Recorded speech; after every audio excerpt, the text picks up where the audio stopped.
How to manage tagging settings on Facebook mobile. Hello guys, in today's video I'm gonna show you how to manage tagging settings on Facebook mobile. First thing we're gonna do is go to Facebook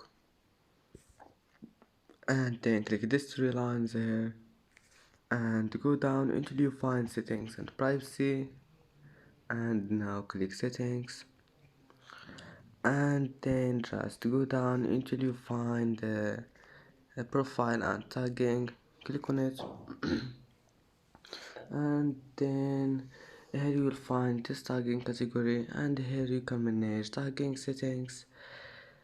This one will show you who can see post your target in on your profile. Just manage it until you want, and then just go back and it will be saved. And that's it for today's video. And if you like this video, don't forget like and subscribe, and see you in the next video.